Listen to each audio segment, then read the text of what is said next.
Hello दोस्तों, अस्सलाम वालेकुम। उम्मीद है आप सब ठीक होंगे। जैसे कि आपको पता है कि मैं subject specialist botany interview questions के हवाले से एक सीरीज़ शुरू कर चुका हूं। आज का जो हमारा लेक्चर है वो लेक्चर नंबर 2 है।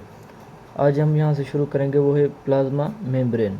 सबसे पहले अगर आपसे पूछेंगे what do you mean by plasma membrane, तो इसको आपने बताना है कि it is a biological membrane that separate the interior of all cells from outside environment. तो मतलब प्लाज्मा मेम्ब्रेन एक ऐसी बाउंड्री होती है, जो भी सेल का इंटरनल कंटेंट होता है उसको बाहर वाले कंटेंट से क्या करना होता है, सेपरेट करना होता है। ठीक है, उनको एक अपना एनवायरनमेंट देना होता है, उसको हम क्या कहते हैं, प्लाज्मा मेम्ब्रेन। तो प्लाज्मा मेम्ब्रेन जो होती है वो chemically compose of lipids and protein. 40% जो होते हैं उसमें लिपिड्स होते हैं और 60% जो होते हैं उसमें क्या होते हैं, प्रोटीन्स होते हैं। ठीक है, अगर आपसे पूछा जाए कि what do you mean bye flood mosaic model, आपने सारी चीज़ें एक मरतबा नहीं बतानी, उनको आपसे पूछने दें। अगर देखें ना, ये 3 सवाल यहाँ से बन सकते हैं। तो फिर आपसे पूछेंगे भी what do mean by flood mosaic model. Flood mosaic model आपने बताना है कि भाई ये जो है वो सिंगर निकोलसन ने 1972 में दिया हुआ था, जिसका जो मेन कॉन्सेप्ट था कि भी according to this model plasma membrane is compose of lipids bilayer in which proteins floats like iceberg in the sea. तो आप बताएंगे भाई ये मॉडल कह रहा है कि भाई जो है वो लिपिड्स बायलेयर के बने हुए हैं और प्रोटीन्स जो होते हैं उसमें वो क्या कर रहे हैं, वो मूव कर रहे हैं। ठीक है, तो इसको क्या कहा जाता है, प्लाज्मा मेम्ब्रेन। तो इसी तरह से आपने वो बताना होता है। ठीक है, तो ये था फ्लड मोज़ेक मॉडल जो 1972 में सिंगर एंड निकोलसन ने दिया था। बस इतना ही उनके लिए काफ़ी है। उसके बाद है हमारे पास साइटोप्लाज्म। साइटोप्लाज्म जो है वो सबसे पहले डिस्कवर करने वाला था कोलिकर था, इन 1868 में इसने बताया था।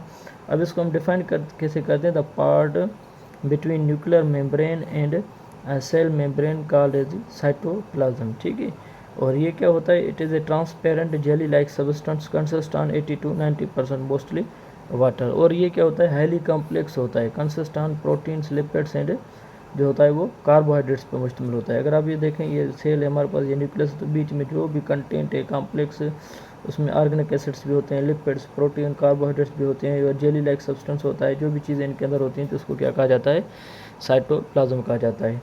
और साइटोप्लाज्म के अंदर जो मूवमेंट होती है, स्ट्रीमिंग मूवमेंट होती है, उसको कहा जाता है साइक्लोसिस। क्या कहा जाता है, साइक्लोसिस। अगर आपसे वो सिंपली ऐसे ही पूछ रहे हैं कि भाई साइक्लोसिस क्या होता है, तो वो भी आप बता दें कि स्ट्रीमिंग मूवमेंट। अच्छा, किसी ऑर्गेनिज्म के अंदर देखें तो साइटोप्लाज्म क्या होता है, वो डिवाइड किया होता है, एक एक्टोप्लाज्म में, दूसरा एंडोप्लाज्म में, जैसे हम अमोबा में पढ़ते हैं। ठीक है, तो उसके अंदर ये एक्टोप्लाज्म एंडोप्लाज्म होता है। एक्टोप्लाज्म जो होता है क्लियर ट्रांसपेरेंट होता है, और एंडोप्लाज्म जो होता है वो डार्कली स्टैंड होता है, जिसमें डीएनए वगैरह जो है वो कंटेंट होता है। इसमें बाकी लिपिड्स, प्रोटीन, जो चीज़ें बाहर में होती हैं। ठीक है, उसके बाद हमारे पास क्या है, endoplasmic reticulum. It is a complex finely divided vacuolar system extended from nucleus to cytoplasm. तो ये एक मतलब चैनल की तरह होती हैं, ये एक जो है वो एक स्केलेटन की तरह यानी कि फैला होता है सेल के अंदर। ये इसी तरह देखें ना, तो ये वेक्यूलर सिस्टम पे मुश्तमिल होता है। तो ये प्लाज्मा मेम्ब्रेन से लेकर न्यूक्लियर मेम्ब्रेन तक क्या होता है, ये कंटिन्यूस होता है। ठीक है, सिस्टर्नी, वेसल्स और टेब्यूल्स जो होते हैं, इनके वो बेसिक यूनिट्स हैं। ये तो आपसे नहीं पूछेंगे ज़ाहिर, फिर भी मैं बता रहा हूँ।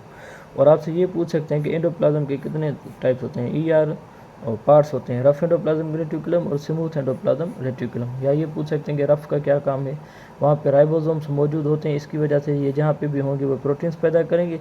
और स्मूथ वाले क्या होंगे, जहाँ पे लिपिड्स की ज़्यादा ज़रूरत होती है, क्योंकि ये एडिपोज टिश्यूज़ वगैरह में क्या होते हैं, ये ज़्यादा होते हैं। ठीक है, उसके बाद हमारे पास जो है वो है राइबोसोम्स। अब राइबोसोम्स को अगर आप देखें तो ये आपसे पूछ सकते हैं कि भाई सबसे पहले ये इसको नाम इसकी वजह से दिया गया कि ये composed of ribo nucleic acids. ठीक है, composed of ribo nucleic acids पे। ठीक है, तो दूसरा जो मशहूर है जिस चीज़ से, इसको कहा जाता है प्रोटीन फैक्ट्रीज। ये जहाँ पे भी होते हैं वो प्रोटीन्स की क्या करवाते हैं, एसेंसिस करवाते हैं। और उसको क्या कहा जाता है, सेल इंजन। मतलब ये सेल की एक इंजन तौर काम करता है, उसको ये चीज़ें इतनी प्रोवाइड करता है। उसके बाद में इसको डिस्कवर करने वाला था जो वो था पैलेट था, इसकी वजह से इसको पैलेट पार्टिकल्स भी यही कहा जाता है। ठीक है ना। और उसके बाद ये क्या है, ऑर्गेनाइज्ड बाय न्यूक्लियोलस है, न्यूक्लियोलस्ट इसको पैदा करता है। और एक और चीज़ मैं आपको बताऊं, न्यूक्लियोलस को फिर क्या कहा जाता है, राइबोसोम फैक्ट्री कहा जाता है। जैसे हम राइबोसोम को प्रोटीन फैक्ट्री कहते हैं, तो इसको राइबोसोम फैक्ट्री भी कहा जाता है न्यूक्लियोलस को। ठीक है, तो राइबोसोम्स का एक लार्जर पार्ट होता है, दूसरा जो होता है वो सिमिलर पार्ट होते हैं। वो मैग्नीशियम एटम्स की वजह से जब उनके अंदर वो बॉन्ड बनता है तो आपस में मिलते हैं और फिर जहाँ पे भी होते हैं तो वो प्रोटीन की प्रोडक्शन करवाते हैं। उसके बाद और जिनमें राइबोसोम्स के दो किस टाइप होते हैं, एक 70S दूसरा 80S। और 70S जो होता है ये प्रोकैरियोट्स में पाया जाता है, और जो 80S जो होता है वो किस में होता है, वो यूकैरियोट्स में पाया जाता है। ठीक है ना, 70S 80S। और 70S के जो पीछे जो एस है, इट स्टैंड फॉर फेडबर्ग साइंटिस्ट था। यूनिट ऑफ जो है वो सेडिमेंटेशन होता है। जब ये इनको डेंसिटी या साइज़ पे बुनियाद पे जब सेपरेट करते हैं तो ये चीज़ें हम क्या करते हैं, इस्तेमाल करते हैं। ठीक है, तो ये आज के लिए इतना ही काफ़ी। इंशाल्लाह हम नेक्स्ट लेक्चर के साथ आपके साथ हाज़िर होंगे। दुआ में याद रखिएगा। शुक्रिया।